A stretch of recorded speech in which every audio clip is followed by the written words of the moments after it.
Jezreel, donde Dios siembra. Nuestro propósito es compartir las herramientas de la palabra de Dios para formar líderes que impacten positivamente en el mundo, llevando transformación y restauración a quienes deciden poner su confianza en Cristo Jesús. Bienvenidos a la prédica de hoy. ¿Cómo estamos? Bien. ¿Cómo están los de atrás? Ahora sí. Eso estábamos probando. ¿Están bien? Bienvenidos, bienvenidas a David y Isabel que están de España con nosotros. Bienvenidos también. A los que ya regresaron de vacaciones, bienvenidos. A Kendis que viene de Barranquilla, bienvenida. ¿Quién más está por ahí? Estamos reincorporando todo el equipo nuevamente. Daniel, bienvenido. Bueno. Le pedí a Néstor que se quedara porque Néstor, ustedes saben, está haciendo su periodo de misión. El año pasado, todo el año, estuvo trabajando como misionero localmente, trabajando en Pan de Vida, que es la iglesia que está en el centro, en el barrio Belén. Pan de Vida, allá estuvo trabajando con Claudia, levantando el ministerio. La reunión de Pan de Vida son los días domingo, ellos están trabajando allí el domingo. Como siempre lo han visto, también está en el ministerio de alabanza y adoración, y fuera de eso es parte del ministerio del movimiento del Arca de Noé, que son los niños, es profesor de los conquistadores, que son los preadolescentes. ¿Qué otro puesto tiene? Esa es la vida de un misionero, porque tiene que estar en todas para aprender de todo. Entonces, en esa dinámica, él comienza su segundo año de misión, pero ya no es local, sino es nacional. Entonces, a partir del lunes, se va para Popayán, va a estar en Popayán trabajando un año.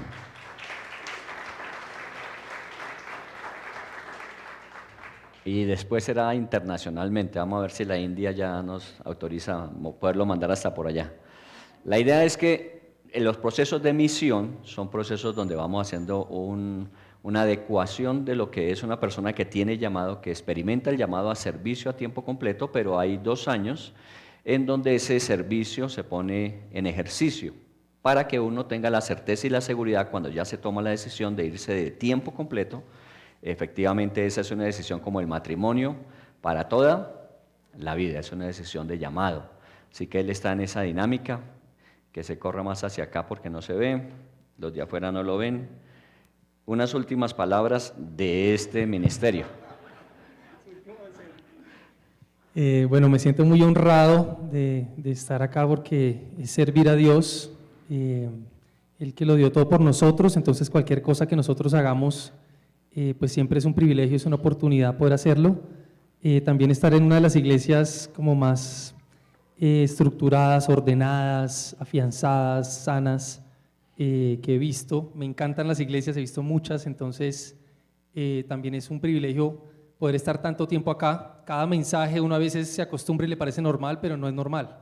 Hay un poco de locuras por ahí en la calle que suenan muy normales.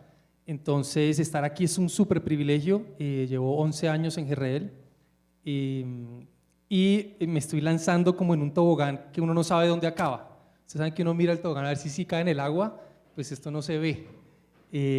Pero lo hago porque Dios por mucho tiempo me ha dicho confía. Y si les puedo dejar algo de este proceso que estoy viviendo es que creo que la confianza en Dios es la base para todo lo que nos pueda salir bien en la vida.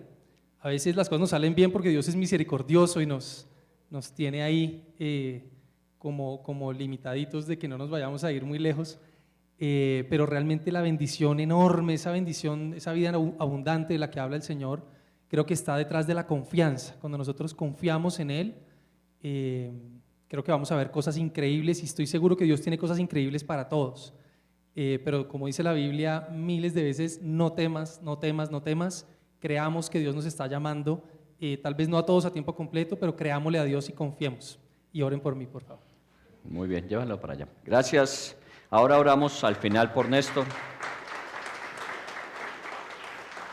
con todo lo bueno que no por eso cambia la decisión de Popayán, ¿cierto? Porque está echando flores a ver si lo dejábamos y no se va de todas maneras.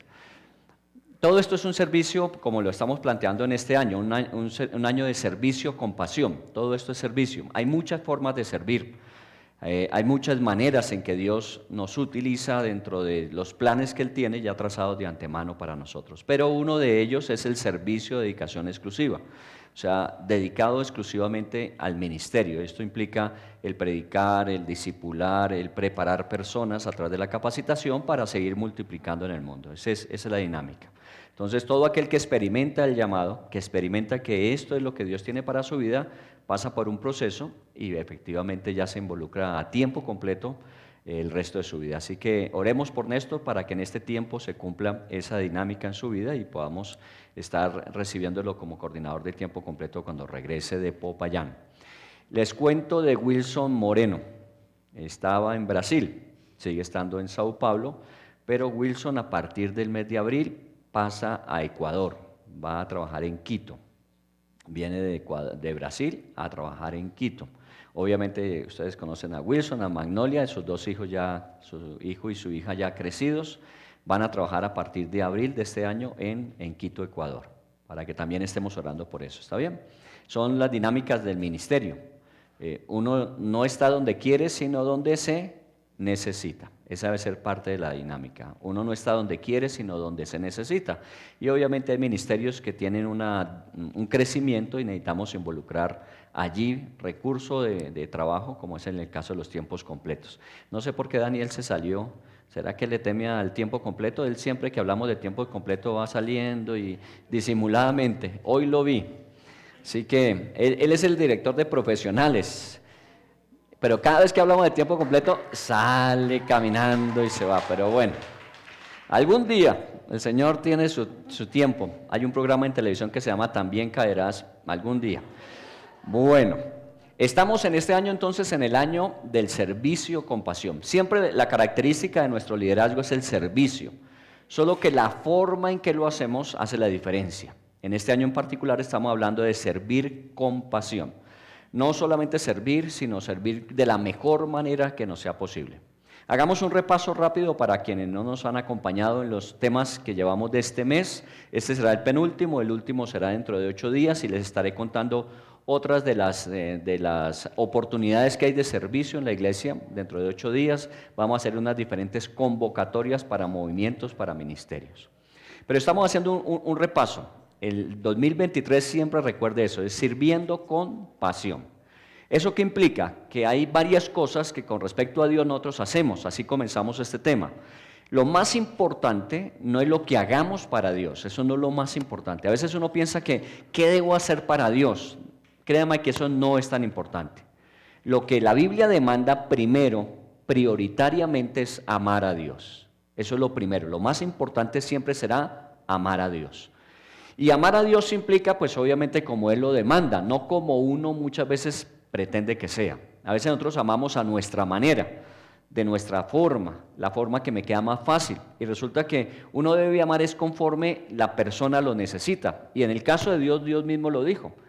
Debes amar a Dios con toda tu mente, con todas tus fuerzas, con toda tu alma, con todo tu corazón. Entonces, es la forma en que Dios espera que nosotros le amemos. Eso es lo más importante, es la prioridad número 1 para un cristiano. La segunda viene como consecuencia, y es que amándole, le adoramos. Miren que la palabra amar y adorar siempre van juntas en las relaciones interpersonales. Cuando uno ama a una persona, una de las expresiones que utiliza con respecto a ese amor y esa persona es que yo te adoro. Obviamente, desde el punto de vista espiritual, tiene una connotación diferente. La adoración tiene que ver con el darle el reconocimiento debido que Dios merece.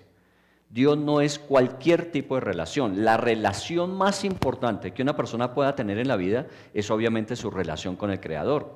Y eso implica que efectivamente, como lo dijo Jesús cuando Satanás lo tentó en el desierto, solamente a Él adorarás, solamente a Dios. Obviamente, vuelvo a insistir que en las relaciones, cuando estamos emocionalmente involucrados, decimos que yo te adoro. Siempre que diga eso, piense en darle el reconocimiento a esa persona que esa persona merece. En el caso de Dios es absoluto. Entonces, lo segundo que hay que hacer, además de amar, es adorar. Y lo tercero es servir. Entonces, así comenzamos este año, amando, adorando y sirviendo a Dios. Ese fue nuestro primer tema. Luego hablamos de cómo Jesús había sido ejemplo del servicio. Siempre nuestro mejor modelo, el modelo que no tiene error y equivocación, es Jesús. Hemos conocido muchas personas serviciales. Aquí en la iglesia hay mucha gente servicial. Una de las características de Jezreel es la calidad de servicio. Hay personas que de una manera muy generosa y de una manera muy esforzada sirven. Yo siempre he reconocido, y bueno, ya está de regreso doña Bexi. ¿Dónde está Bexi? Por ahí está. Ya se hizo estiramientos. Todos esos 3 meses que no estuvo por acá era porque estaba recuperándose de la cirugía del estiramiento. No, se estiró tanto que fue hasta Australia a ver a su hija. ¿Después de cuánto tiempo? De como 2 años que no la veía. 5 años no la veía. Entonces estuvo por allá. Bienvenida, Bexi. Y los que conocemos a Bexi sabemos que una de sus características, uno de los dones que la adornan es el servicio. Siempre es disponible para el servicio. Claro, obviamente ya hoy no podemos servir como servíamos antes. Hoy hacemos cualquier ejercicio en la iglesia de servicio y ya nos sentimos al otro día con recuperación. Necesitamos un día para recuperarnos. Pero si ustedes miran, por ejemplo, este piso, cuando lo cambiamos, ¿hace cuánto tiempo? ¿Se acuerda, Bexi? Que es otro de los problemas que a veces tenemos cuando pasa tanto tiempo, ya no nos acordamos. Bexi aquí trabajó cambiando este piso, de lo que era esta casa cuando la tomamos a lo que hoy usted ve. Hay unos cambios radicales, y esos cambios se hicieron con personas en la iglesia. Jaime está también por ahí, ¿no? Jaimito, ¿está vivo de 3 golpes? Aquí está. Muy bien, ¿cuánto hace que cambiamos estos pisos? 15 años. O sea que la historia que tenemos es una historia de servicio, porque lo que usted ve hoy no es lo que había al principio. Todo ha sido un proceso de mejoramiento. ¿Y cómo? A través del servicio. De muchas formas uno puede servir. Jaime, ustedes saben que ha sido el incondicional en cuanto a todo lo que tiene que ver con mantenimiento. Y así podía mencionar a todos y cada uno en las diferentes áreas de servicio. Entonces, cuando hablamos del servicio, hablamos de eso. De alguna manera, Jesús es nuestro modelo de ejemplo. Tenemos que imitarlo a Él. Aunque hay muchas personas serviciales, la que mejor ejemplo nos dio es Jesús. Siempre estuvo dispuesto a servir. Ahora, pasamos luego a que esto es una decisión personal. El servicio es una decisión.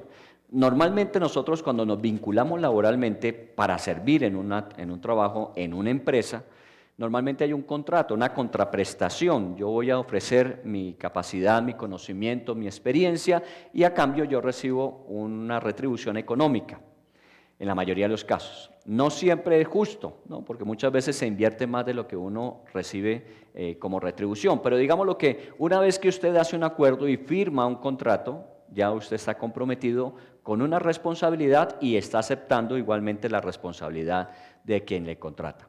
En el caso específico nuestro, cuando hablamos del servicio a Dios, no es tan obligado. Uno puede no servir. O sea, quiero decir, uno puede estar vinculado con Dios y no necesariamente estar sirviendo a Dios. Hay mucha gente que dice creer en Dios, hay mucha gente que dice confiar en el Señor, pero no están dispuestos a servir. Siempre hay otras prioridades en su vida. Y no por eso el Señor les dice, les quito la bendición, les quito las promesas, no. Dios es un Dios tan generoso que aún nuestra decisión, si fuera no servir, no cambia lo que Él ya decidió con respecto a nosotros. Ustedes saben que es irrevocable. Lo que Dios nos ha dado en Cristo, lo que a través del Espíritu Santo nos da es irrevocable. No lo va a echar atrás. Solo que hay un honor y un privilegio de poder servir. Cuando uno sirve, uno siente la satisfacción de que nuestra vida está cumpliendo el propósito para el cual fue creada. Entonces, la primera opción es no servir. La segunda opción es servir por obligación. Y efectivamente, cuando uno se contrata laboralmente, uno está obligado a cumplir con aquello que se compromete. Y tiene que hacerlo. Muchas veces uno no quisiera. Hay días que se levanta usted y dice no quisiera ir a la oficina. A veces hasta carreta uno mete diciendo que está enfermo, que está incapacitado, pero le es obligatorio asistir. Así no tenga ganas. Y lo hace, va, asiste, cumple con algunas de las cosas. No las hace de la mejor manera, pero por lo menos estuvo presente. Esa es otra forma, obligado. Pero la que nosotros planteamos, la que la Biblia nos enseña a través del ejemplo de Jesús, es servir con pasión. Es no solamente servir, sino servir de la mejor manera. Y cuando hablo de ello, no hablo solamente de lo que hacemos al interior de la iglesia, sino todo tipo de servicio que hagamos siempre debe ser de la mejor manera posible. Aunque muchas veces, y esto lo hablo con conocimiento de causa, aunque muchas veces los salarios no son justos, son legales. Oiga bien la diferencia. Legalmente, cuando usted firma un contrato, hay un compromiso y se le paga lo que usted aceptó. En otros casos apenas lo que se ofrece es el salario mínimo y eso es legal. Eso es una cosa, lo legal. Otra cosa diferente es lo justo. Lo justo es que muchas veces usted tiene un contrato de 8 horas, pero usted trabaja 9, 10, 11, 12, 15 horas. Y ese trabajo extra no es reconocido dentro de la remuneración. ¿Por qué? Porque se supone que usted, como muchas veces se dijo, usted es persona de confianza para la empresa, entonces usted tiene que asumir otras obligaciones más allá de lo que está escrito.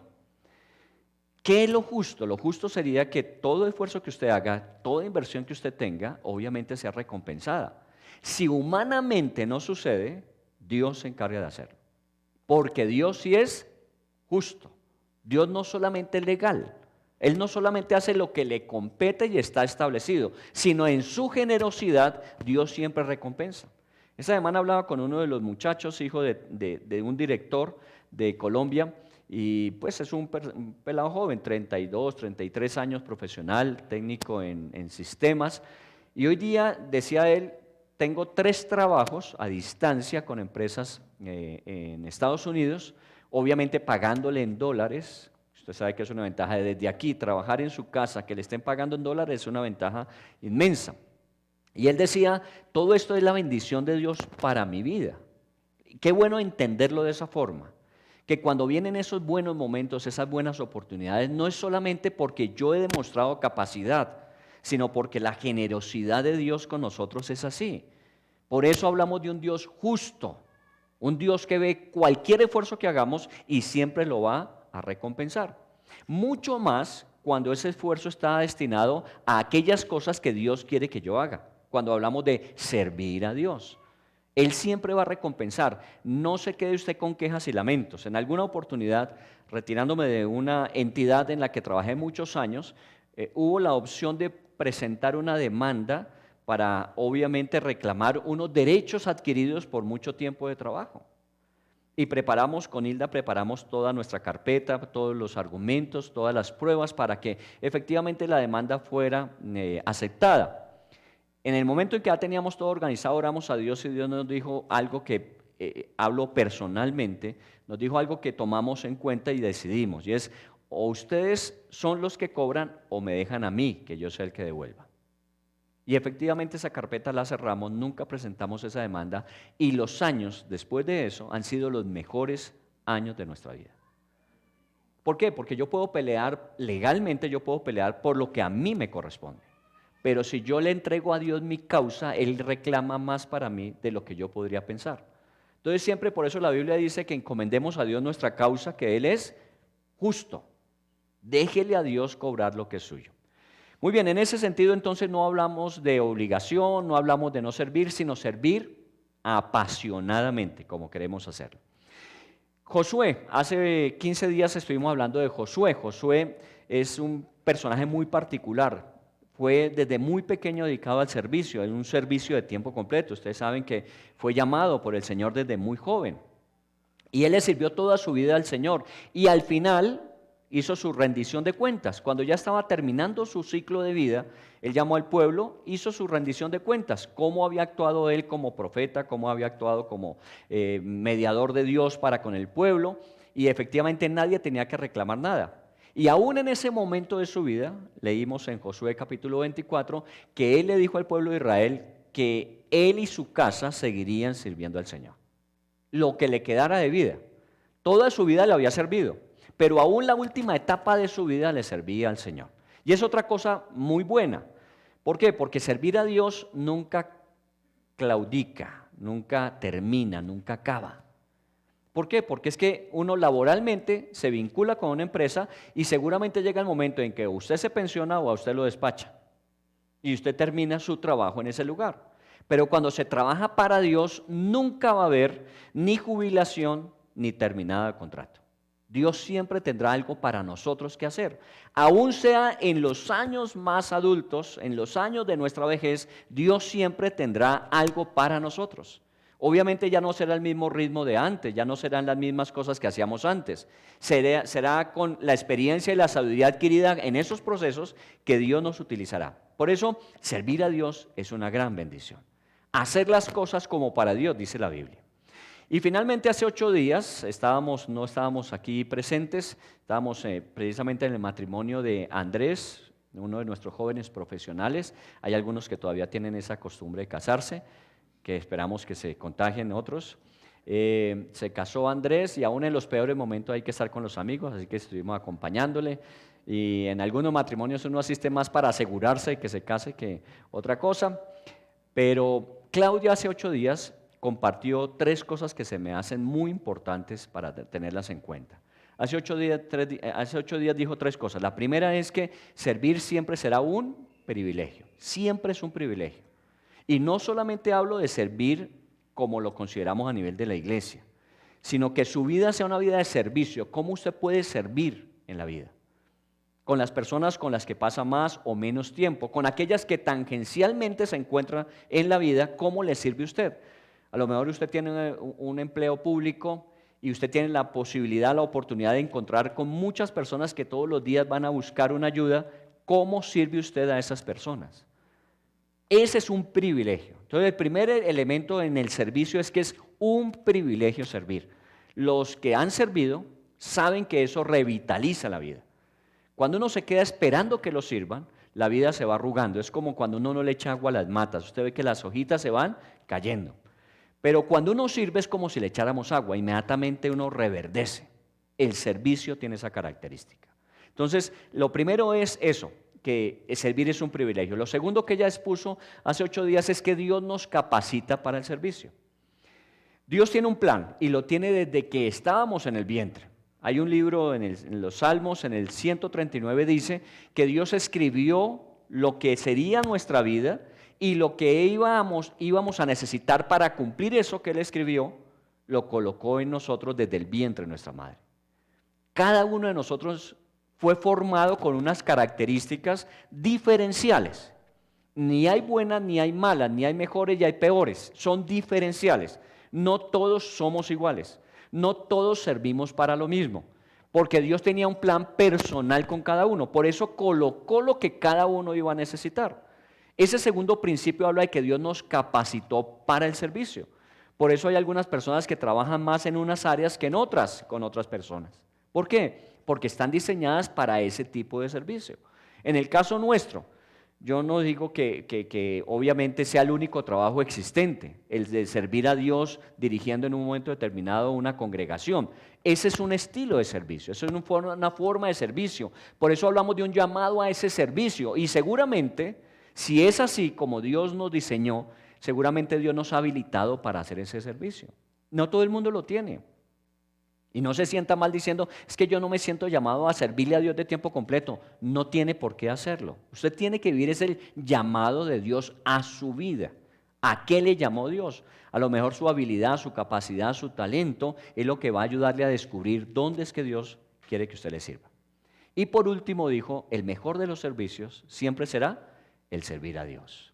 Ese fue el tercer elemento y se me hace también muy importante. Que consideremos que el mejor patrón que podemos tener siempre es el Señor. A quien podemos servir con toda confianza y saber que siempre será justo, es a Dios. Haga todo como para Dios. Su trabajo en su casa, su trabajo en su empresa, su trabajo social, su trabajo en la iglesia, siempre hágalo como para Dios, porque es de Dios que recibimos recompensa. Muy bien, metámonos entonces al tema del día de hoy. Hoy vamos a hablar de la sucesión en el servicio. La sucesión en el servicio. Qué bueno que de alguna manera nosotros servimos, pero estamos ayudando a otros a formarse para el servicio. Entonces, cuando ya llega el momento en que nosotros tenemos que abandonar, hay otros que se quedan ya sirviendo. Cuando hablábamos de Josué 24, decíamos que Josué les dijo, ya terminando su servicio, yo en mi casa hasta que podamos, hasta que tengamos vida, serviremos a Dios. Pero ustedes decidan a quién van a servir. y el pueblo respondió, al Señor serviremos. Así que el servicio fue dado en sucesión a aquellos que iban a sobrevivir a Josué. Cuando usted ya no esté, ¿quién habrá aprendido de usted a servir como sirvió usted? Es una buena pregunta para hacerse. ¿A quién está formando usted para que llegue a servir? Una de las tareas más importantes de los papás, de los padres, es eso.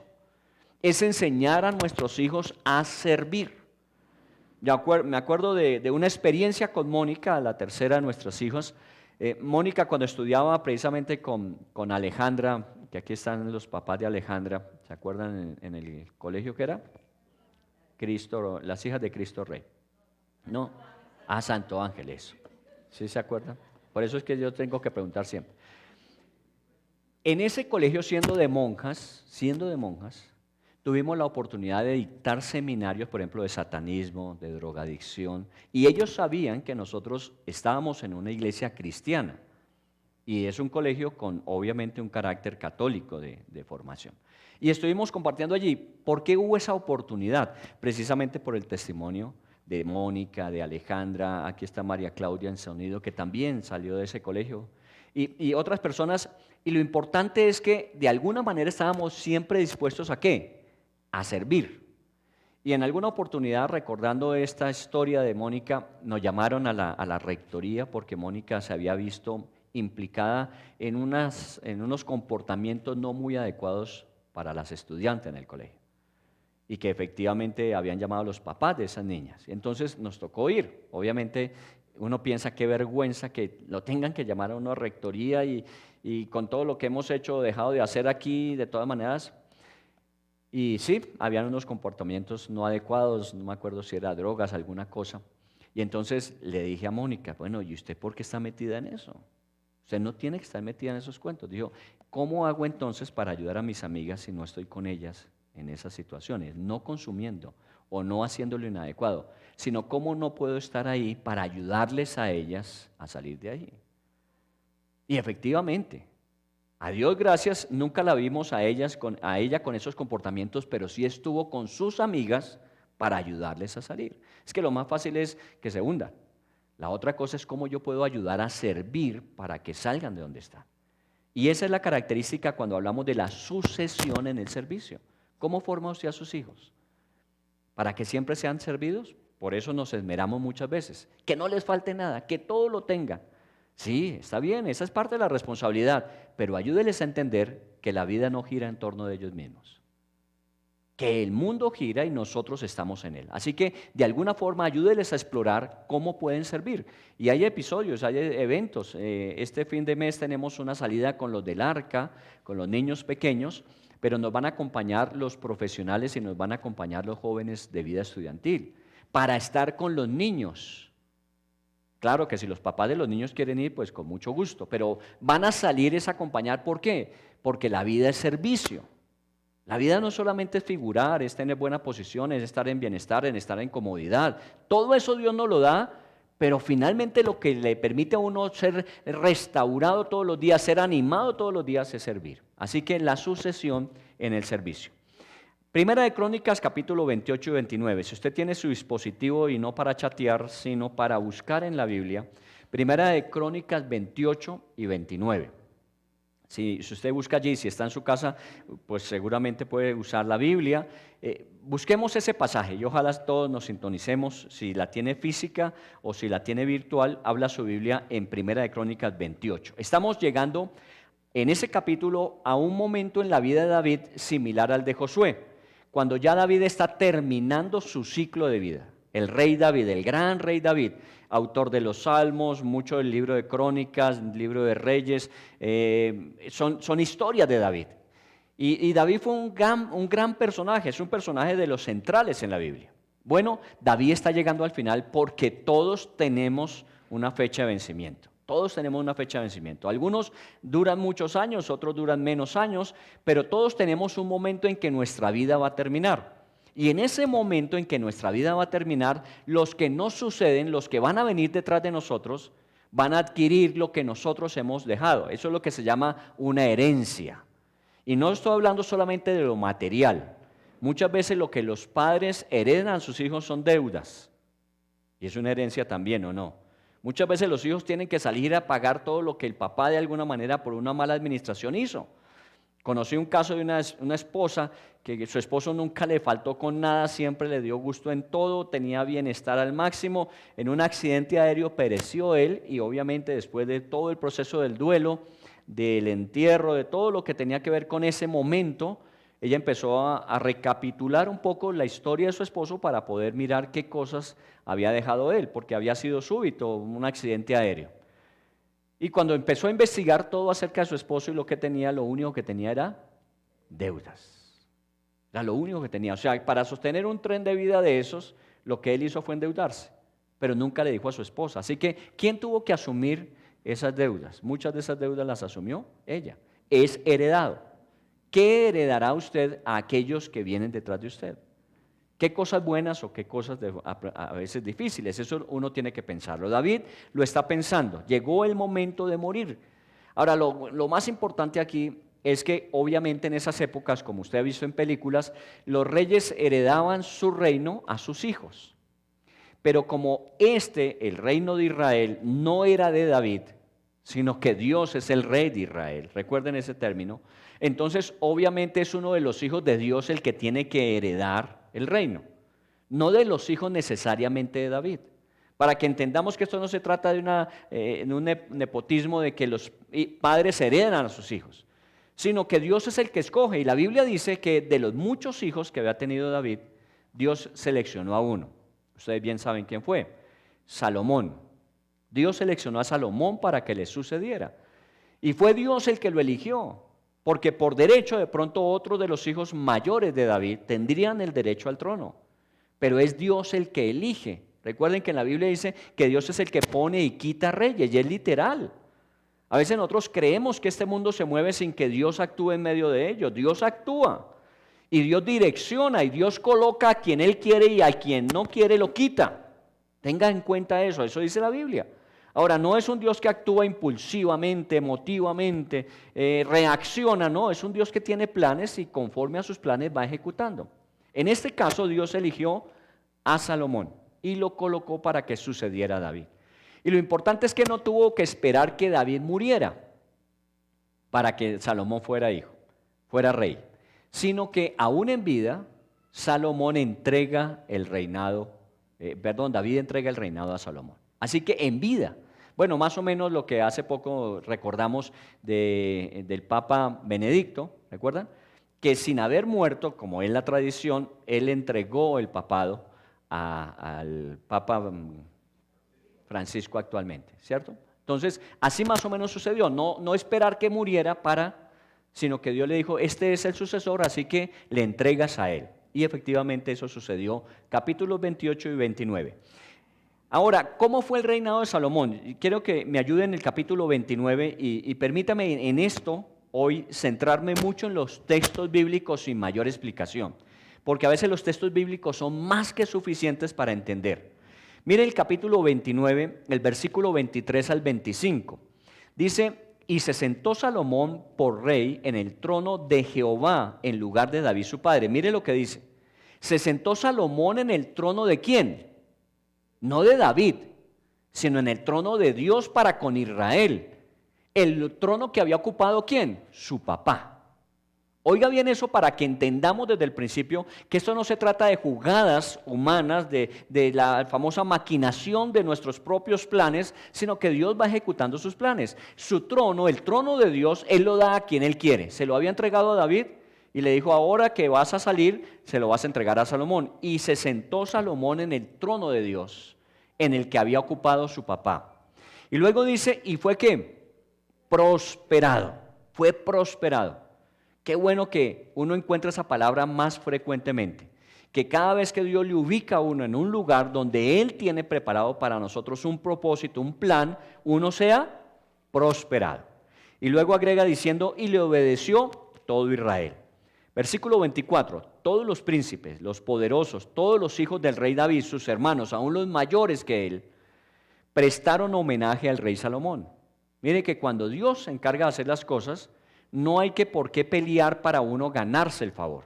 Dice que todo el mundo, los poderosos, los príncipes, aún sus hermanos mayores, Todos vinieron a rendirle homenaje a Salomón. ¿Por qué? Porque Dios lo había elegido a él. Versículo 25. Y Jehová engrandeció en extremo a Salomón. ¿Qué habíamos dicho inicialmente? Que lo había prosperado. Eso es una cosa. Pero adicionalmente dice, y le engrandeció en extremo. Eso es más que ser prosperado. Eso es más que ser prosperado, y téngalo presente. A veces uno busca prosperidad y no está mal. Dios está dispuesto a darla. Pero lo que Dios busca no es solamente prosperarnos, sino engrandecernos en extremo.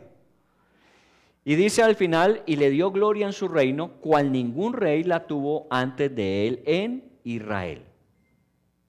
Esa sería la conclusión. Perdóneme, comencé por el final. Esos son los últimos versículos del capítulo 29. Para que nosotros sepamos a dónde nos dirigimos. Nos dirigimos hacia un hombre que su reinado fue un reinado muy próspero y que Dios exageradamente le engrandeció y que Dios le dio todo lo que necesitó y honra y reconocimiento a ese llamado Salomón. Entonces la pregunta que obliga cuando uno ve el final es, ¿qué hizo Salomón? ¿Qué cosas se dieron en la vida de Salomón para que llegara a eso? Porque es que eso no es gratuito. Esto no se trata de que yo me levanto y ya desde que nací en cuna de oro moriré en cajón de oro. No, olvídese. Esto se trata de que en la vida uno va creciendo, uno va aumentando, uno va prosperando, uno va siendo exageradamente bendecido. Esto no se trata de un día a otro. Pero la pregunta es, ¿y cómo lograrlo? ¿Cómo terminar como terminó Salomón su reinado? Seguramente ese es el esfuerzo de cada uno de nosotros todos los días. ¿Cómo mejorar mi condición actual hacia el futuro? Por eso nuestros proyectos siempre avanzan a qué otras cosas podemos aspirar. Bueno, usted podría aspirar a eso que dicen los versículos del 23 al 25. Pero la pregunta que hay que hacerse es, ¿qué hizo Salomón para que le fuera tan bien en la vida? Y la vamos a responder. Comencemos en el capítulo 28. Me fui al 29 último para devolvernos a ver, por lo menos en lo que allí está narrado, qué fue lo que hizo Salomón. En el 28:1, si usted mira del 1, dice que David, cuando llegó ese momento de hacer la sucesión, y oiga bien lo que voy a decir, no la sucesión del reino, sino la sucesión de servir a Dios siendo rey, que es diferente, la sucesión del servicio. Llamó a todo el mundo, mire que llamó a los jefes de los millares, a las centenas, a los administradores, llamó a los oficiales, a los más poderosos, llamó a Raimundo y todo el mundo. Claro, hace poco lo vimos, cuando hay cambio de monarquía en los países que todavía la tienen, pues obviamente ese momento de transición es un momento que tiene que celebrarse de la mejor manera. En esa época no fue la excepción. Llamó a todo el mundo y les comunicó a ellos, David, que Dios había elegido a Salomón para ser el sucesor. Qué bueno que uno pudiese hacer eso, que convocara a todos los poderosos, a todos los grandes que usted vio en el capítulo 29 al final, que todos ellos honraron a Salomón. Llamarlos y decir, mire, esta es la persona que Dios ha colocado, esta es la persona que Dios ha designado. Así que todos ellos y cada uno tuvo que estar allí muy expectante, que si había sido bueno el reinado de David, el de Salomón tendría que ser mejor. Piense así, si a usted le ha ido bien, a sus hijos tiene que irle mejor. ¿Por qué? Porque nosotros hemos avanzado un trayecto que ellos no tendrán que recorrer, sino que de ahí en adelante ellos tendrán que ser lanzados. Yo siempre digo que un papá es como una estación de cohete que dispara cohetes, no como una estación de tren.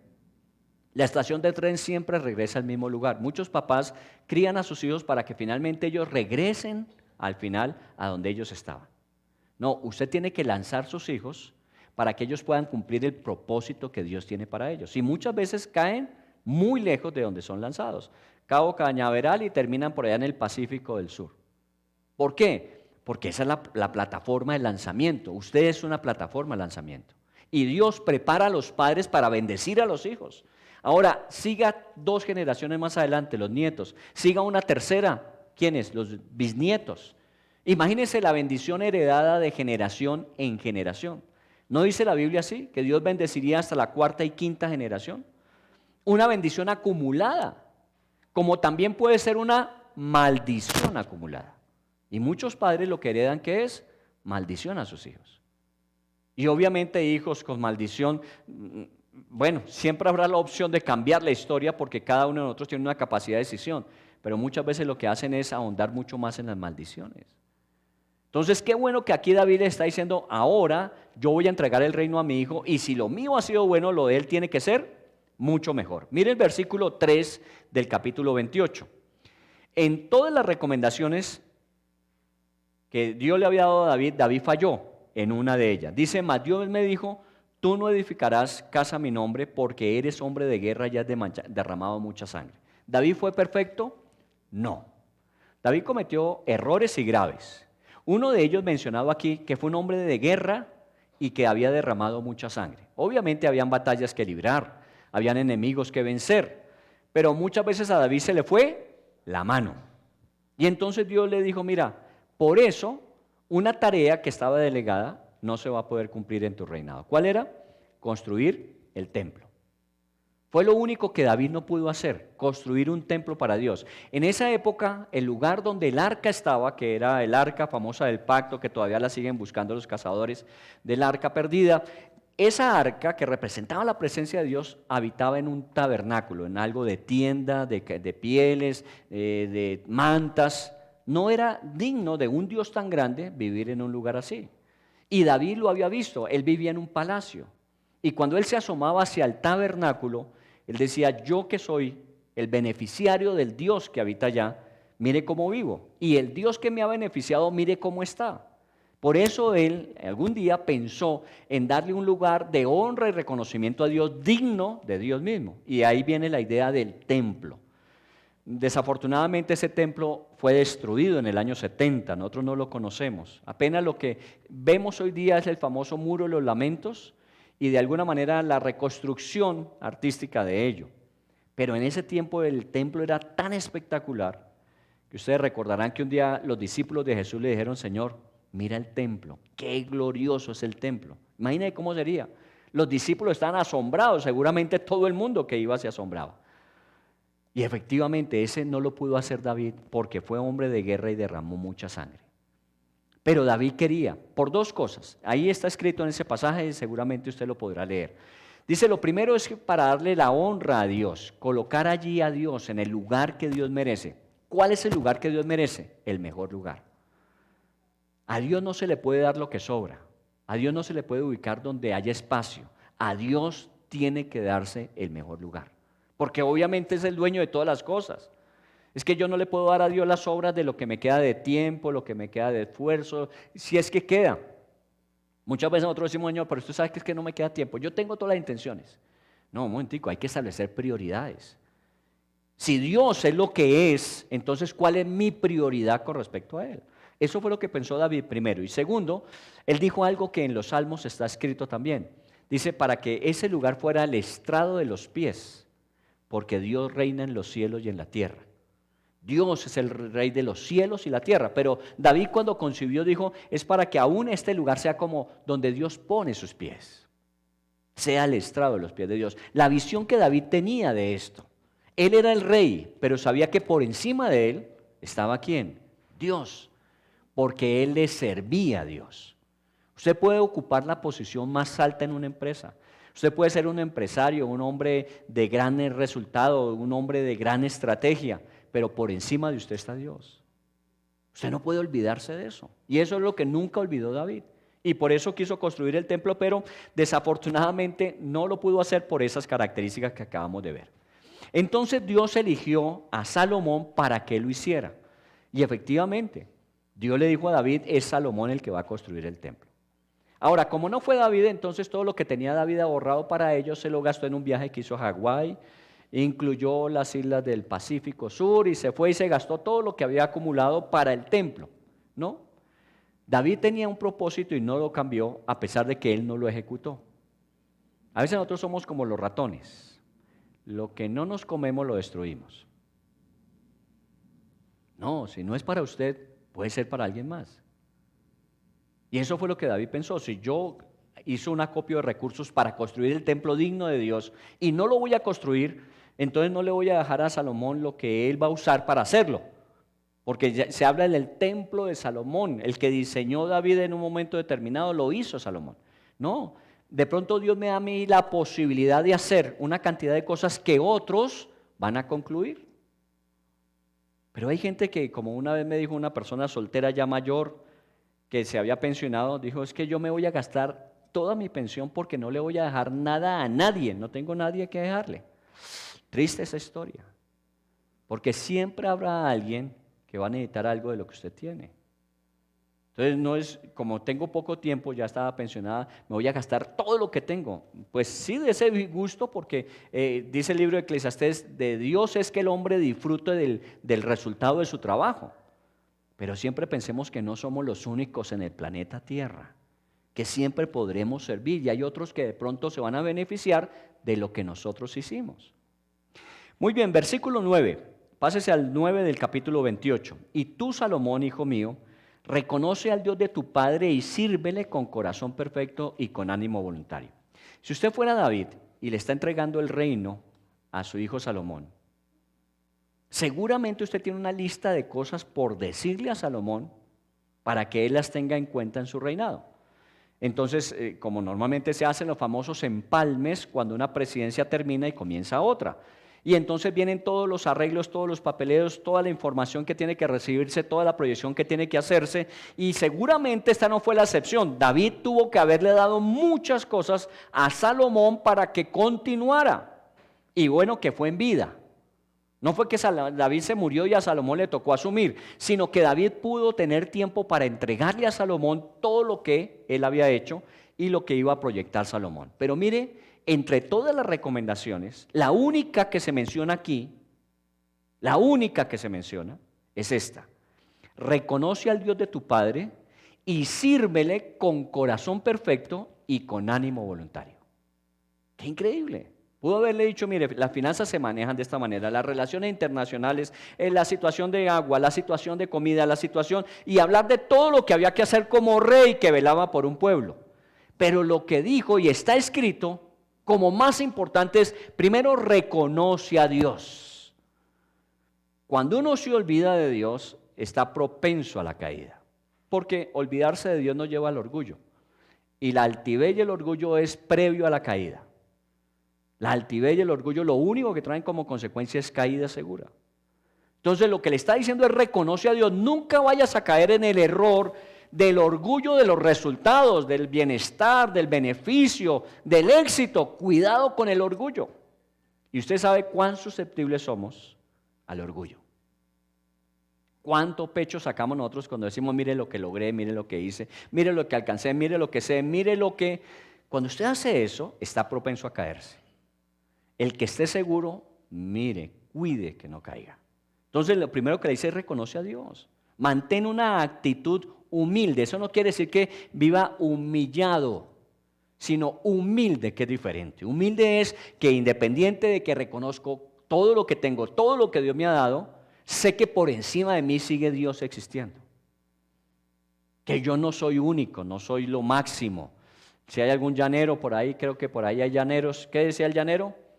Sobre mi caballo yo y sobre mí mi sombrero. No, sobre mí Dios, más allá de su sombrero. Entonces, primero reconócelo. Segundo, sírvele con corazón perfecto y con ánimo voluntario. Oiga bien esas dos cosas, sírvele con un corazón perfecto. Aquí viene una parte importante que es la incapacidad que nosotros tenemos de poder apreciar lo que no vemos. Cuando una persona dice, no, yo estoy muy feliz, usted no le ve un termómetro de felicidad que dice, tiene 100, 110%. Usted trata de observar si la cara refleja la felicidad, si la expresión física refleja la felicidad. Hay cosas que no podemos apreciar. Una persona dice, estoy muy triste, usted no sabe cuán triste está, porque no tiene el termómetro bajo cero. Entonces hay cosas que nosotros no podemos apreciar como realmente son. Y lo que Dios sí ve, que no ve el hombre, es eso. Cuando fue elegido precisamente David como rey, Dios le dijo al profeta Samuel, no mires a su parecer ni a su estatura, porque yo eso lo desecho. Yo miro lo que el hombre no mira, el corazón. Por eso aquí dice que lo que hay que tener claro cuando yo sirvo a Dios es que el corazón sea perfecto. Miren lo que estoy diciendo, el corazón sea perfecto. Puede que nuestras acciones no sean perfectas, pero sí el corazón. Yo cuando observo muchas veces la conducta de los niños, yo miro dos cosas. Si es una conducta propia de un niño o una malintención de un niño. Porque hay dos cosas. A veces es propio, que a veces los niños en sus conductas asumen unas posiciones y unos comportamientos no adecuados. Pero otra cosa es cuando uno le ve la mala intención. Me acuerdo una vez que un niño lo vi jugando con otro precisamente en una de las iglesias y le dijo uno al otro, mire para arriba, allá va un pájaro. Y el otro levantó los ojos y este tenía un puñado de tierra y se lo echó en los ojos. Eso es malintención. Eso no fue accidental. Lo hizo con toda la intención del mundo. ¿Quién ve qué tan intencional es? Solamente Dios. Solamente Dios. Por eso dice, sírvele con corazón perfecto, porque el que conoce tu corazón es Dios. Uno puede aparentarle a la gente, y mucho tenemos de eso. Nuestra mejor imagen, cómo nos ven, cómo nos comportamos que sea adecuado en el ambiente donde estamos. Por eso en unos ambientes nos comportamos de una manera y en otros de otra. Pero no siempre el corazón es perfecto. Y lo que Dios ve es el corazón. Sírvele con un corazón perfecto. Finalmente, si de Dios es que viene el juicio, quiere decir la evaluación y la recompensa, pues obviamente Dios va a mirar lo que necesita mirar, su corazón. Usted se queja muchas veces de que Dios no lo prospera, de que Dios no lo aumenta, de que Dios no le hace crecer. La pregunta es, ¿su corazón es perfecto cuando hace el servicio que hace? Porque Dios mira, es eso. Y recompensa conforme a eso. Usted a lo mejor, como un día me pasó a mí en una de mis experiencias cuando comenzaba la vida cristiana en una iglesia.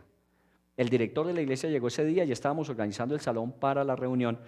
Y de pronto el director me dijo, mire, Osvaldo, ayúdeme con ese papel que está allá. Y estaba un papel escondido allá al final. Yo, con mucho gusto, claro, siempre he sido así, ¿no? Con mucho gusto. Bueno, no soy Dios de días, pero de alguna manera siempre dispuesto a servir. Y entonces cuando él me mandó, yo me fui. Pero cuando yo vi que él ya subió la escalera y se perdió, yo no recogí el papel. Yo pateé el papel a donde no se viera. ¿Por qué? Porque muchas veces hacemos eso. Mientras nos están viendo, actuamos de una manera. Cuando ya no nos están viendo, actuamos de otra muy diferente. Eso es servir con corazón perfecto. Y es que de alguna manera, usted y yo sepamos que Dios está viendo es el corazón. El único que puede apreciar realmente la intensidad de lo que hacemos es Él. No nos engañemos ni engañemos a la gente. Seamos honestos delante de Dios. He dicho a Dios, y esa es parte de mis oraciones, tú sabes cómo soy. Y tú sabes todas las limitantes que tengo, todos los errores cometidos. Pero si algo tengo es primero que estoy muy agradecido porque me amas y me permites amarte. Todavía me falta mucho. Y que tienes misericordia de mí a pesar de todo lo que sabes. Porque ustedes no saben muchas cosas de mí. Pero Dios las conoce todas. Y yo no soy perfecto. Y tampoco me pida que le cuente las otras. Con que la sepa es suficiente. Porque de lo único que tengo que apelar es a la misericordia de Él para con mi corazón. Pero yo quiero tener un corazón perfecto. Mi intención, cuando compramos esta casa, esta isla por ahí, ¿cuántos años? Porque estoy recordando, Jaime ya no se acuerda, porque ya está al otro lado del mundo. ¿Cuántos años, Hilda? 24 por ahí. 2005, pues que me diga los años porque es que yo soy más malo para cuentas, por eso le dejo mis finanzas a ella. Si es 2005 a 18 años cuando compramos la casa, teníamos tiempo en arriendo. Cuando compramos la casa, la persona que tenía en propiedad esta casa, su esposo se enfermó de cáncer. Y obviamente para cubrir ese tratamiento ya tuvo que vender su casa. Esa es una muy buena oportunidad para hacer negocios, cuando hay necesidad. Porque una cosa puede valer el bien y otra cosa es lo que yo puedo ofrecer. Y conforme a la necesidad, la persona muchas veces tiene que ceder. ¿Por qué? Porque necesita. Y entonces uno de mis asesores en ese tiempo financiero me dijo, aprovechemos, ella está pidiendo tanto, ofrezcámosle tanto porque seguramente va a aceptar por la situación que vive. ¿Cómo cree usted que yo me sentiría hoy si hubiese hecho eso? No tendría la autoridad para decirle a usted que uno no se debe valer de la necesidad de otro para sacar provecho. Al contrario, a esa persona le dijimos cuánto vale y de pronto en su estima fue mucho mayor. Negociamos, pero fue mucho mayor. Y precisamente podíamos haberla sacado más económica. Pero como no teníamos ni un solo peso, no importaba si nos pedían 1 o nos pedían 1000. Porque ese es el problema, que cuando uno no tiene nada, pues ¿qué va a negociar? Entonces, todo fue pedirle a Dios y aquí estamos. ¿Sabe cuánto costó? Inicialmente era 750 millones, costó 1.100 millones con financiación, con todos los procesos que tuvimos y vivimos. Pero nunca nos aprovechamos de la necesidad. Y eso yo creo que fue lo que Dios nos permitió para poder tener la casa. Porque si hubiésemos actuado de la manera en que nosotros, aprovechándonos de la necesidad, pudimos haberlo hecho, seguramente no tendríamos la bendición que tenemos hoy. Entonces, nunca se aproveche la necesidad de otro. En ese sentido, cuando David le dice, ten un corazón perfecto, es Dios va a evaluar todo lo que tú hagas porque Él conoce tu corazón. Aunque la gente no vea o aunque la gente vea algo diferente, Dios evalúa tu corazón. ¿Cómo es tu corazón con el Señor? Por eso cuando dice amar, amar comienza con todo tu corazón. Un corazón perfecto. Y luego le agrega ¿qué? Le dice, y con ánimo voluntario. Un corazón perfecto y con ánimo voluntario. Muy bien. Entonces yo no me puedo quedar diciendo, uy, es que yo amo a Dios con todo mi corazón. Sí, chévere. Demuéstralo con su ánimo voluntario. ¿Qué estás haciendo? Porque es que del dicho al hecho hay largo trecho. No, yo le sirvo a Dios, yo estoy dispuesto para Él, siempre y cuando no llueva, siempre y cuando no haya partido, siempre y cuando. Ese no es un ánimo voluntario. Y muchas veces lo decimos, yo amo a Dios, pero es que no tengo tiempo para Dios. No. Sírvele con un corazón perfecto, pero con ánimo voluntario. Y eso implica compasión. Tenemos que servir a Dios con pasión. Yo sirvo a Dios con pasión. Tengo que hacerlo. Este puede ser mi último día y mi última predicación. ¿Cómo la hice? Con pasión. Tengo que hacerlo así porque así debo vivir toda mi vida. Yo no puedo decir, ya mañana lo voy a hacer mejor. No, hoy tengo que hacerlo tan bueno como podía hacer hoy. Mañana tendré que mejorar lo que hice hoy o no. Y en esto siempre habrá la frustración de pudimos haberlo hecho mejor. Siempre queda ese legado cuando uno termina un día o no. Que uno evalúa y dice, pudimos haberlo hecho mejor. Si hubiese hecho tal cosa, bueno, tienes el tiempo para hacerlo. Entonces cambia lo que estás haciendo. Eso es ánimo voluntario. Oiga bien, voluntario no es obligado. Es voluntario, sale de uno. Dios podía obligarnos. ¿Qué tal como muchos piensan que es la salvación? Jesús murió por ti en la cruz, pero de aquí en adelante tienes que portarte bien porque si no te quito lo que te doy. Muchos piensan que la salvación se pierde. Y entonces chantajeamos de alguna manera nuestro diario actuar para poder sostener lo que Cristo nos dio, que a la larga no nos lo dio. Está pendiente de que nosotros lo ganemos, ¿no? La salvación es gratuita. Entonces, ¿qué debo hacer yo como consecuencia de que la salvación es gratuita? Servir con ánimo voluntario. Ya no lo hago por obligación, lo hago con ánimo voluntario. Si usted puede y quiere hacerlo, el ejercicio, lea usted los capítulos 28 y 29.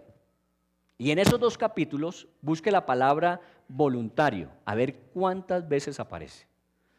Porque una de las palabras más repetidas en las actitudes que la gente debía tener era esa, ser voluntario, el ánimo voluntario. Aclaro.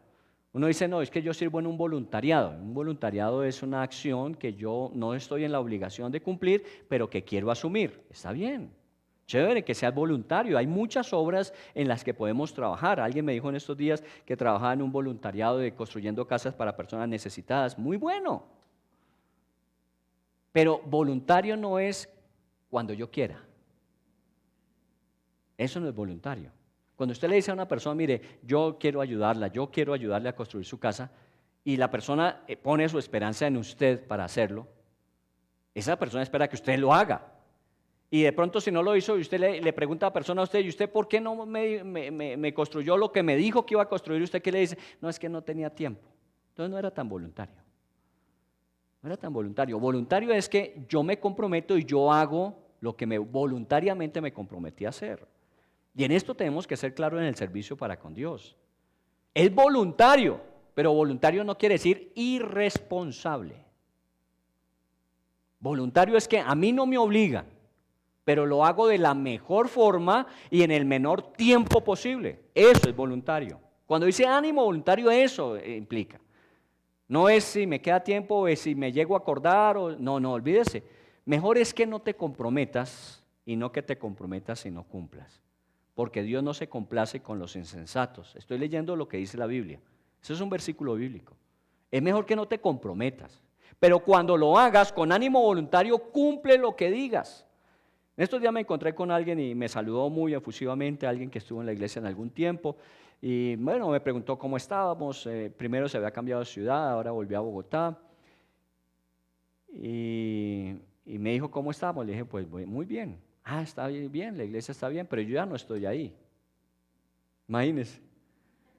¿Qué tal? Él pensaba que la iglesia estaba bien porque él estaba aquí. Y parte de las preguntas que siempre me hacía es, ¿en la iglesia alguien da su diezmo como yo? Cuando llegó aquí debía como 7.000 millones. Dios lo sacó avante y lo prosperó. Y cuando lo prosperó, hasta ahí nos conocimos. Si hubiese sido por él, yo tendría casa, carro, vaca, beca. Porque todas las promesas que le escuché diciendo, cuando Dios me saque de esta, cuando yo esté bien, y cuando estuvo bien ni lo vi. ¿De qué se trata? ¿De hacer promesas, de comprometernos y no cumplir? No. Sírvele con ánimo voluntario. Si dices que le quieres servir, sírvele. Pero hazlo de la mejor manera posible. Y miren que es la única instrucción que le da. No le dice mal, le dice, sirve a Dios reconociéndolo y hazlo de la mejor forma posible. Estamos hablando del servicio con pasión. ¿Qué es un servicio con pasión? Eso es servicio con pasión. Es un servicio voluntario con el mejor ánimo de lo que uno puede hacer. Muy bien, vayámonos cerrando del tema del día de hoy. Versículo 20 de ese capítulo 28. Dijo además David a Salomón su hijo. Mire, ya le dijo eso. Ahora dice, dijo más, algo más le agregó. ¿Qué le dijo? Versículo 20. Anímate y esfuérzate y manos a la obra. Anímate y esfuérzate y manos a la obra. ¿Por qué le diría que se animara y se esforzara? Porque hay posibilidad de desanimarse y quedarse sin fuerzas, ¿o no? Cuando uno le dicen ánimo, es porque lo ven sin ánimo. Esfuércese, porque seguramente no lo estamos haciendo. Entonces, cuando Dios le dice a través de David a Salomón que cuando él le sirva con corazón perfecto, con un ánimo voluntario, siempre se anime y se esfuerce. Porque hay momentos en que uno se cansa y pierde la fuerza. ¿No le ha pasado? Yo en chiste y chanza, como dice un chiste ahí de pastores, que el pastor le está diciendo a su esposa, es que yo no quiero ir a la iglesia, yo no quiero ir, pero ¿cómo no va a ir si usted el pastor tiene que predicar? ¿Entiende? A uno le toca hacerlo, uno tiene que hacerlo, pero ¿cómo lo hago? Muchas veces tengo que animarme y esforzarme. ¿Usted cree que esto es fácil? No, esto no es fácil. Y tengo el mismo reto y el mismo desafío muchas veces de usted decir, ¿voy o no voy? Tengo que ir, tengo que esforzarme y tengo que hacerlo de la mejor manera, animado, manos a la obra.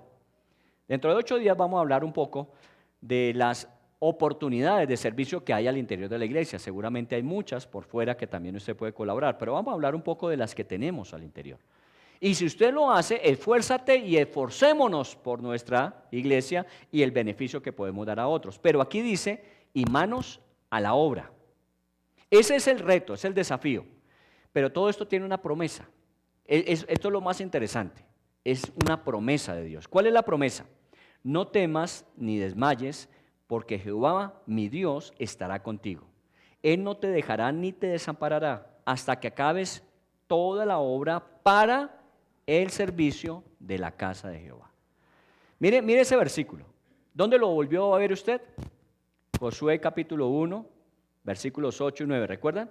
Mira que te mando que te esfuerces y seas valiente, no temas ni desmayes, porque el Señor tu Dios estará contigo.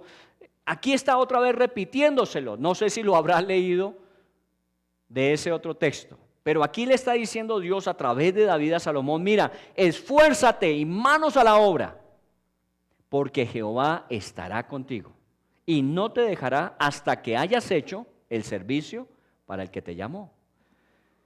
¿Sabe cómo Dios nos saca adelante de las situaciones y retos que vivimos actualmente? Cuando nosotros tenemos esa promesa clara. Hoy día es fácil, lo que nos corresponde hacer no es fácil. Estamos viviendo épocas complejas, difíciles. Ahí estoy coleccionando una serie de artículos desde hace 2 semanas de la revista que yo recibo, sí, Semana, que corto. A mí esas revistas, pues desafortunadamente a Jorgito que se las paso después le llegan la mitad, porque yo saco muchos artículos y le tengo la colección de hace 2 semanas de la cantidad de cosas negativas que tendremos que enfrentar. Porque la mayoría son artículos sobre los problemas, las dificultades que vamos a tener que afrontar. ¿Qué nos garantiza a nosotros que en ese panorama que es real podamos sobrevivir? ¿Sabe qué nos garantiza? El que Dios está con nosotros y nos ayudará. Y eso fue lo que Dios le dijo a Salomón. Por eso anímate y esfuérzate. Hay momentos en que queremos renunciar, hay momentos en que queremos tirar la toalla, pero ese es el momento para recordar la promesa. Él está contigo y no te abandonará y no te dejará hasta que hagas lo que Él te llamó a hacer. Así que cuando usted se sienta desanimado o desanimada, recupere usted no el llamado a hacer lo que tenía que hacer, sino la promesa que Dios le da. Yo estoy contigo. Yo me acuerdo de un misionero, nos contaba un día, cuando estábamos haciendo las misiones en varios municipios aquí del país, que un día iba tan cansado de su trabajo en el día y tan frustrado por poco resultado que había obtenido, que no se dio cuenta y en una de esas calles, en un pueblo oscuro, se fue entre un hueco. Literalmente era una fosa, seguramente estaban haciendo una obra ahí y se fue al hueco. Y quedó allá en el fondo del hueco tirado, tendido. Y entonces su oración en ese momento es lo último que me faltaba, terminar en un hueco. Ya estaba suficientemente mal para terminar en un hueco. Pero ahí dice él que él se acordó de dónde estaba. Él estaba haciendo una misión, no era fácil. Le dijo, Señor, si usted quiere que yo continúe, de aquí en adelante usted tiene que levantarme y sacarme de aquí, porque yo no tengo fuerzas. Y dice él, que en ese momento él experimentó como si lo levantara y lo pusieran afuera otra vez. Porque él por sus propios medios no se hubiese levantado ni hubiese salido de ahí. Yo estaré contigo y no te abandonaré ni te dejaré. Si él tiene que levantarnos, nos levantará.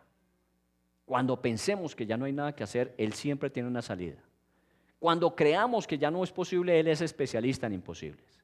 Él es el Dios al que servimos. Por eso es claro cuando Dios hace esta sucesión de servicio, no de reinado, sino de servicio, que David le dijese a Salomón lo que eso implica, para que uno no se haga falsas expectativas. Porque nosotros a veces tenemos unas expectativas que no son la realidad. ¿Para qué Dios te da todo lo que te da? ¿Sabes para qué? Para que sirvas. Para que sirvas de la mejor manera. Entre más te da, más te va a demandar. ¿Cómo estás sirviendo a Dios con tus talentos, habilidades, recursos, capacidades, posición, bienes, con todo lo que tienes? ¿Cómo estás sirviendo a Dios? No estás ahí por casualidad. Dios te eligió y Dios te escogió. Continuaremos la semana entrante. Recuerden, Deuteronomio, Crónicas, capítulo 28, capítulo 29. Apenas vamos en el capítulo 28, versículo 21, para que ustedes sigan leyendo. Vamos a orar al Señor y vamos a darle gracias. La sucesión en el servicio. Padre, en el nombre de Jesús yo quiero agradecerte este día y quiero agradecerte la oportunidad que tenemos de este lugar, que hemos recordado muchas cosas de las que sucedieron para que estuviésemos aquí, para que tuviésemos un lugar donde reunirnos, donde invitar a nuestros amigos a conocerte. Te damos gracias porque siempre estuviste ahí. Hemos pasado situaciones complejas y difíciles, pero esta promesa de la que David le habló a Salomón ha estado con nosotros. No temas ni desmayes, porque Jehová tu Dios está contigo. Él no te dejará, no te desamparará hasta que acabes toda la obra para el servicio al que te ha llamado. Y quiero que usted piense en eso. hemos estado hablando de cómo en un momento determinado no es una posición, no era un reinado, no era ser rey. Era ser un hombre que de su padre había aprendido a cómo servir a Dios y ahora le correspondía a él hacerlo y hacerlo mejor todavía. Nos preguntábamos, ¿cómo hizo Salomón para que al final de su reinado se diga que fue prosperado y engrandecido como nunca antes de él había sido engrandecido un hombre? Y ya tenemos parte de la respuesta. Cuando David le dice, reconoce a Dios y sírvele con corazón perfecto y con ánimo voluntario. Eso es parte de la respuesta. Y yo quiero comenzar hoy, si usted nos acompaña por primera vez, a que usted se replantee en su vida, ¿qué lugar ocupa Dios? ¿Qué lugar ocupa Dios en su vida? Y eso lo puede evaluar fácilmente en qué tiempo le dedicas, cuánto de tu esfuerzo, cuánto de tu tiempo, tus recursos están destinados para Él. Porque eso es lo que finalmente refleja la actitud del corazón. Reconoce a Dios que está por encima de ti. Y sírvele con un corazón perfecto. No estamos hablando solamente del servicio aquí en la iglesia o de lo que podamos hacer dentro de este ambiente. Estamos hablando de donde Dios te ha colocado, a lo que Dios te ha involucrado, en lo que Dios ha colocado en tus manos, cómo le estás sirviendo, con un corazón perfecto. Tus intenciones son claras, tus intenciones son limpias, o tienes un corazón que oculta para Dios la intención. Le dices una cosa, pero finalmente lo que esperas hacer con lo que pides no siempre es lo que dices. Quieres que Dios te beneficie, pero no es para hacer lo que Él quiere con ese beneficio que te da. Aunque se lo dices, es que yo quiero beneficiarte, yo quiero servirte. ¿Cuántas veces Dios lo ha hecho y has terminado haciendo lo que a ti mejor te parece? Eso no es corazón perfecto. Y eso nadie lo va a calificar, nadie lo va a juzgar, porque el único que conoce el corazón es el Señor. Por eso al único que le vamos a responder es a Él. Pero Dios ve lo que el hombre no ve. Y ese corazón perfecto se tiene que ver reflejado con un ánimo voluntario. Estar dispuesto a dar lo mejor de nosotros en lo que hacemos. Y siempre tenemos la posibilidad de que sea aún mejor. Lo hemos hecho bien, podemos hacerlo mejor. Lo hacemos mejor, puede ser aún mejor. Y ese es el reto y el desafío. Cuando hablamos de servir con pasión, de este servicio a Dios con pasión, servir en la vida, servir a los demás, es así, es con ánimo voluntario. Nadie me obliga. Al contrario, muchas veces lo que nos motiva a poder servir a otros es porque otros me han servido a mí. Hablábamos de nuestros padres en uno de los temas anteriores y hablábamos de la retribución a los padres de lo que ellos en su tiempo a nosotros nos dieron. Cuando nuestros padres ya son mayores, ancianos y necesitan nuestra compañía, nuestra ayuda, nuestra comprensión, nuestra paciencia, no estamos pidiendo algo diferente a lo que ellos tuvieron con nosotros. Así que, con ánimo voluntario, no estamos obligados. Perfectamente podemos decirle a Dios, no estoy interesado. Y no por eso Dios va a decir, entonces espera lo que te viene. No, Él te va a bendecir porque te ama de una manera sobrenatural. Pero si le dices a Dios que quieres, que anhelas, que deseas servirle, que sea con ánimo pronto. Anímate y esfuérzate y pon manos a la obra. No lo pospongas, no lo aplaces. Seguramente muchas veces has dicho, lo voy a hacer, voy a esperar el tiempo, voy a esperar. No esperes. Manos a la obra. Lo que Dios ya te ha dicho que hagas, hazlo. En lo que Dios te ha pedido que sirvas, ve y sirve. Y seguramente vas a encontrar cómo Dios va a estar respaldando tu vida, va a respaldar tu esfuerzo. Y mucho más de lo que podrías tú pensar que vas a ver es lo que encontrarás. Gracias, Señor, gracias te damos. Te bendecimos en el nombre de Jesús. A ti, Señor, encomendamos nuestra vida y te honramos. Te damos gracias por esta oportunidad para los que estamos presencialmente, para los que han quedado allí en su casa y están virtualmente. Te damos gracias por poderte servir a ti, Señor. Oremos por la vida de Néstor. La Biblia dice que la mies es mucha y los obreros son pocos. Y luego agrega diciendo, orad al Dios de la mies para que envíe obreros a la mies. No hay que pedirle a las personas que lo hagan, hay que pedirle a Dios que los envíe. Y Dios enviará obreros a la mies. Damos gracias a Dios por la vida de Néstor en este su segundo año de misión y lo encomendamos a Dios para que allí en Popayán pueda ser de bendición en la iglesia que allí va a estar y a la vez, Señor, que ese lugar sirva para preparar, para moldear, para definir en su vida este servicio a servirte a ti de tiempo completo. Te damos gracias, Señor, porque así como Él, todos aquellos que han sido enviados de la iglesia o han salido de nuestra iglesia y están en otros lugares, bendice esos lugares con cada uno de ellos. Oramos por Wilson y Magnolia en su nueva delegación hacia Ecuador, Señor. Te pedimos que los bendigas y a sus 2 hijos. Te pedimos que bendigas, Señor, a Alberto, a Isabel en Argentina. Que sigas tú bendiciéndoles y guardándoles allí en el servicio que ellos están haciendo. Gracias por Juan en Finlandia, gracias por José en Estados Unidos, gracias por cada uno de aquellos que han salido a servirte a ti de la iglesia. Te pedimos que sigas haciéndolo. Oramos por más obreros para la mies, pero oramos a ti que eres el dueño de la mies. Bendito seas, santo eres. Vamos a adorar y alabar al Señor como Él lo merece, con todo nuestro corazón, nuestra mente, con todas nuestras fuerzas.